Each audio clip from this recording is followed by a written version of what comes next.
No vídeo de hoje eu quero falar sobre dois posts que eu peguei lá do x.com, o primeiro aqui do Felipe De Martini, então, que fala sobre uma estrutura simples de alta aqui no preço do Bitcoin. Topos cada vez mais altos e fundos cada vez mais altos também, né? Será que seria tão simples assim? Aparentemente, pelo menos até agora, com o Bitcoin acima dos 90 mil dólares, está se confirmando essa tendência, né? Onde a gente tem topos cada vez mais altos, né? Tivemos em 126 mil dólares, ali em 109, antes em 73 mil dólares, e fundos também. A gente teve fundo em 49 mil dólares, fundo em 74, fundo em 80 agora, né? Então é interessante essa tendência, de fato, aparentemente, até agora pelo menos, a gente está vendo o preço sofrendo correções, mas em uma tendência de alta e com topos e fundos cada vez mais altos. O preço do Bitcoin agora em 90,9 mil dólares no momento que eu estou gravando esse vídeo, aqui né, quase 91, e 485 mil dólares agora também, certo? Eu vou atualizar aqui, né? Vamos atualizar o preço do Bitcoin em reais, 485 mil reais, correto? Então vamos voltar aqui para o post, novamente aqui os topos e os fundos. Isso geralmente mostra uma tendência de alta saudável, com correções severas dentro de um bull market, mas o mercado expulsando mãos fracas antes de subir mais. O disclaimer que eu sempre faço aqui no canal não é uma dica de investimentos, a gente não tem como prever o futuro, mas é realmente uma tendência que parece ser relativamente saudável. E seguindo aqui, então, já deixa o like, clique no sininho, inscreva-se no canal, considere fazer parte da área de membros aí para acessar um conteúdo exclusivo e ajudar também o canal, essa informação aqui, a chegar em mais pessoas, né?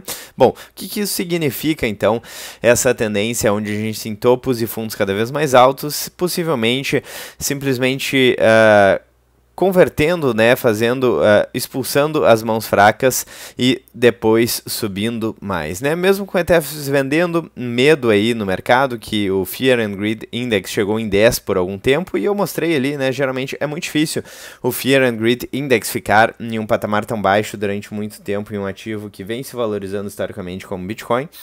A gente tem quedas aí violentas e historicamente, então, pelo menos até agora, neste ciclo, temos aí uma correção após o topo e depois a tendência continua, né? Então, aparentemente, o Bitcoin ainda está produzindo fundos acima dos anteriores, mantendo a estrutura ascendente, respeitando a tendência semanal e reagindo exatamente onde deveria reagir. E em tendências longas é isso o que importa, né? Não importa tanto o drama do dia e o desespero no mercado, mas a estrutura macro. E por que esse padrão aí acaba sendo tão forte? Em ciclos anteriores, então, o Bitcoin fez exatamente a mesma coisa. De 2013 a 2014, a gente teve topos e fundos ascendentes até romper aí parabolicamente, chegar no topo final e depois sofrer uma correção mais forte, né? Em 2017, várias correções de 30% sem quebrar a tendência, e 2020 a 2021, 3 grandes quedas sem perder a estrutura. E de 23 a 25 tivemos então uma repetição desse padrão, o que nos faz aventar aí a possibilidade de que a gente ainda não passou por aquela alta parabólica aí no preço do Bitcoin nesse ciclo. Aliás, diga-se de passagem, a gente de fato não passou, né? Vamos dar o zoom out aqui no gráfico. A gente teve uma valorização de, entre aspas, apenas, deixa eu pegar aqui o preço em dólar, né, que fica melhor. Uma valorização de apenas um pouco mais de 600% em dólar, o que para o Bitcoin é pouco, para outros ativos seria realmente muito, né? Mas o Bitcoin é um ativo que realmente tem uma valorização muito expressiva. Então, uma valorização tímida, talvez este ciclo seja mais duradouro aí e demore mais tempo para maturar nesse período de alta, né? Bom, então, seguindo aqui, né, é por isso que o Price Action simples não funciona tão bem no Bitcoin, né? Ele premia quem olha o macro e pune quem olha o candle de 5 minutos. E se realmente for simples assim, às vezes né? O mercado acaba criando ruído, mas a estrutura mostra aí que a gente ainda está vendo topo maior, fundo maior, continuação de tendência, possivelmente, né? Enfim, e resumo visual aqui com topos ascendentes, fundos ascendentes, o que é uma tendência macro interessante e um tanto sólida aí para uma possibilidade de cenário de alta. E aqui a segunda notícia, que até, né, observação aí também do Felipe Demartini, que talvez seja até mais interessante aqui, né, que é a questão do Coinbase Premium, que acabou de ficar positivo. E historicamente, esse Premium positivo significa uma demanda institucional forte, né? E a gente já sabe, quando a gente tem uma demanda institucional forte, geralmente é algo mais de longo prazo, é um movimento mais forte, acaba gerando aí um certo FOMO em outros players grandes, e a gente pode estar vendo isso novamente, né? Então aqui ele fez um repost aí, traduziu esse post do Bitcoin Archive, né? Bom, lá no x.com, no Twitter, antigo Twitter, né? Então, o Coinbase Premium voltou a ficar positivo, e isso pode ser extremamente bullish. Por quê? Porque durante toda a queda recente, o gráfico mostrava então um Premium negativo por semanas, instituições americanas aparentemente não estavam comprando ou estavam comprando menos, existia uma forte pressão de venda nos ETFs e um fluxo majoritariamente asiático segurando o preço. Mas agora o Premium voltou para o verde, as instituições dos Estados Unidos voltaram a comprar e o desconto acabou virando ágil. A demanda voltou a superar oferta. Historicamente, isso sempre antecipou rallies fortes, retomada de tendência e entrada de grandes players. Voltando aqui, né, vamos dar uma olhada de novo aqui neste gráfico. A gente viu uma demanda institucional forte e aqui em verde, né, esse premium rate aí do Bitcoin da Coinbase. Então, logo posteriormente, o preço do Bitcoin subiu, certo? Aqui a linha amarela, né? Chegamos à máxima histórica e logo depois começou aqui, né, com essas quedas no Coinbase Premium aqui, então, e novamente levando a queda do preço. E agora a gente vê essa tendência invertendo e há pouquíssimo tempo aqui a gente teve esse premium aí da Coinbase em um valor positivo, né? O que pode estar relacionado com a valorização atual do preço do Bitcoin, com uma maior entrada de institucionais, né? O premium voltou para o verde, instituições nos Estados Unidos voltaram a comprar, desconto virou ágil e demanda voltou a superar a oferta, né? E aqui, né, como eu mostrei, isso historicamente antecipa rallies fortes, retomada de tendência e entrada de grandes players. O que é esse tal do Coinbase Premium, então, né? E por que ele importa? É um indicador que mede o preço do Bitcoin na Coinbase menos o preço em exchanges globais. E quando ele fica positivo, geralmente significa que americanos estão pagando mais caros, grandes fundos estão entrando e ETFs param de vender e voltam a acumular. E a demanda institucional, de uma maneira geral, está superando aí o varejo, aparentemente, né? O fluxo dos Estados Unidos puxa o preço para cima. Em outras palavras, o lado mais rico do planeta voltou a comprar Bitcoin. E por que isso é tão importante nesse momento? Então, porque tivemos uma venda brutal de ETFs recentemente, né? O MVRV está no nível mais oversold da história. Isso tem a ver com um gráfico que eu mostrei há pouco tempo aqui do Felipe Demartini também no canal. Texas, El Salvador, estados comprando. O macro acaba virando aí para o lado dos estímulos e o preço segurou firme na região dos 80 a 90 mil dólares, né? Muitas pessoas falavam também aí nessa tendência de topos cada vez mais altos e fundos cada vez mais altos, que se de fato a gente tivesse aí uma correção mais severa no preço do Bitcoin, a gente poderia ver o preço do Bitcoin chegando ali pela faixa dos 70 mil dólares, mas não foi o que aconteceu. A gente viu o preço do Bitcoin chegando ali nos 80 mil dólares e depois subindo ali, né? Não ficando muito tempo na faixa dos 80 mil dólares ali, né? E agora estamos alguns dias na faixa dos 90 mil dólares. Então, vamos ficar de olho se de fato testaremos aí esse novo suporte psicológico aí dos 100 mil dólares, ou se será aí uma queda mais longa, né? Então vamos seguir aqui na análise. Basicamente faltava uma coisa, né? A instituição americana abrir o checkbook de novo, e isso aparentemente está acontecendo. Essa tendência está revertendo, né? E observem como é uma tendência um pouquinho mais longa do que outras tendências, como o preço, que acaba variando mais rapidamente, né? A gente teve teve um período de alguns meses aqui, né, vamos dizer, algumas semanas eu acredito aqui, né, porque aqui a gente teve o preço do Bitcoin próximo da máxima histórica e aqui a gente teve essa última queda, não é mesmo? Bom, então seguindo aqui,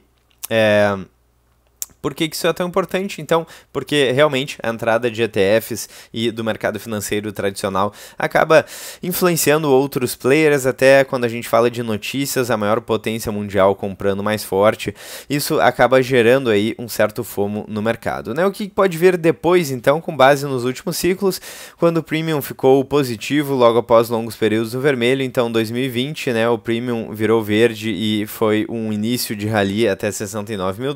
Em 2023, quando o Premium virou verde, tivemos rompimento aí de 30k a 74k, e agora em 2025, pela primeira virada positiva após grande correção, né, a gente está vendo exatamente esse movimento. E todas as vezes anteriores, o que veio depois foi uma alta explosiva. Então, em resumo, o que nós estamos vendo aqui, pelo menos por enquanto, né, em termos de cenários, possibilidades aqui, a gente está vendo a Coinbase Premium aí voltando ao positivo, instituições americanas voltando a comprar, fluxo forte pós-capitulação, venda de ETFs perdendo força, historicamente antecede aí grandes rallies e é um sinal institucional interessante para a reversão. A gente vai ficar de olho também, tem decisão do Fed no início de dezembro, isso provavelmente será muito decisivo aí para o preço do Bitcoin no curto prazo, né? Porque no longo prazo, convenhamos, a gente dificilmente vai ver as moedas fiduciárias parando de colapsar, né?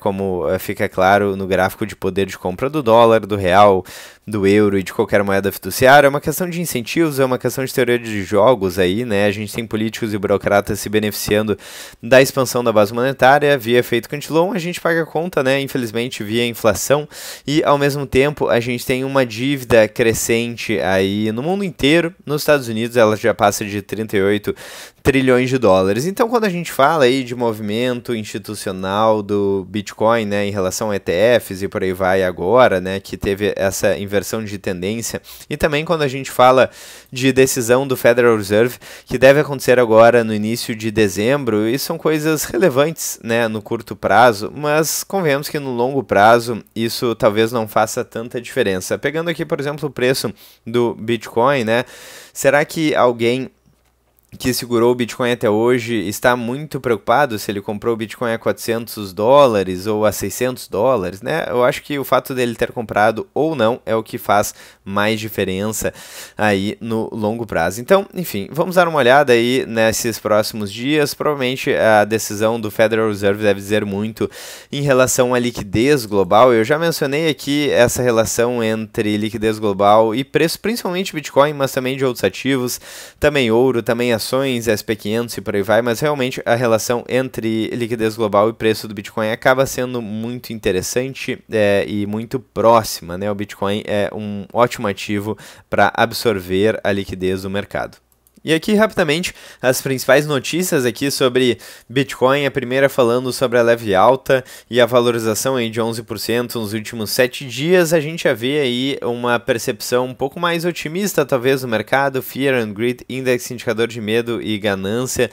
Então, já em 20, né, é claro, ainda medo, mas muito melhor aí, entre aspas, né, do que os 10 que estava antes, que chegou antes. E, novamente, né, é muito difícil o mercado ficar com muito medo durante muito tempo. E, geralmente, os investidores aí, os maiores investidores, as baleias, o smart money, acaba comprando bons ativos quando todo mundo está vendendo no pânico, certo? Então, eles acabam fazendo o inverso aí da psicologia da sardinhas, né, do dinheiro aí que acaba entrando e saindo do mercado nos piores momentos. Então é interessante esse movimento, um certo otimismo aí voltando para o Bitcoin aí na faixa dos $90 mil e algumas discussões acerca dos ciclos aí, os ciclos de 4 anos, as tendências e os padrões. E os padrões, né, eles são interessantes de serem estudados até para a gente entender o potencial e o risco e volatilidade dos ativos, né? No caso do Bitcoin, a gente tem quedas aí de mais de 70% em dólar, mais de 80% em dólar historicamente, mas também uma valorização que acaba sendo muito maior do que essas correções aí de curto prazo no Bitcoin. Então é interessante entender esses ciclos sabendo que não necessariamente eles precisam se repetir. Então, por isso que eu sempre faço esse disclaimer, até às vezes chato, né, de que não é uma dica de investimentos, a gente não tem como prever o futuro, porque existem alguns padrões que se repetem durante muito tempo e alguns indicadores que são realmente muito interessantes, que mostram aí fundos muitas vezes que são interessantes para compra, mas não necessariamente isso é uma garantia de que o preço vai se valorizar e de que aquele é o melhor momento para compra. Se fosse uma garantia, seria muito fácil ganhar dinheiro, né?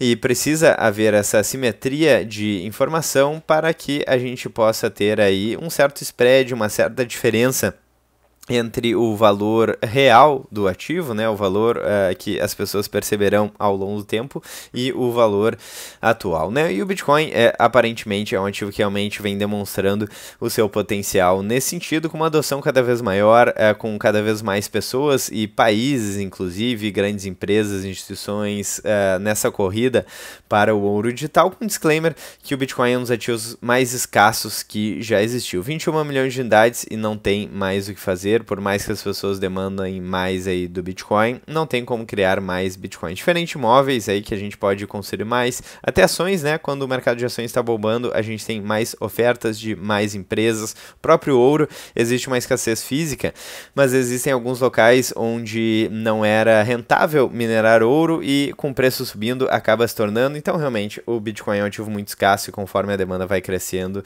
ele vai se tornando um ativo cada vez mais relevante. Enfim, vou ficando por aqui, então. Eu acho que já falei bastante aqui sobre o que anda acontecendo nos últimos dias aí em relação ao preço do Bitcoin. Suporte interessante, né? Eu acho que boa parte do mercado está de olho se o Bitcoin vai corrigir de novo ou se vai voltar a se valorizar. E particularmente eu acho que depois dele passar desse limite aí psicológico dos 100 mil dólares e começando aí um certo FOMO, né, no Bitcoin, um Fear of Missing Out, então talvez grandes players comecem a entrar cada vez mais pesado e com liquidez no mercado a gente pode ver novas máximas aí no preço do Bitcoin. Enfim, vamos ficar de olho nos próximos capítulos, vou mantendo vocês informados. Novamente, like, sininho, hype, tudo mais, ajuda muito o canal. Muito obrigado para quem assistiu até aqui. Fiquem à vontade na seção dos comentários, eu sempre ver aí qual que é o sentimento do pessoal que está acompanhando o preço nos comentários. Um grande abraço, vejo vocês muito em breve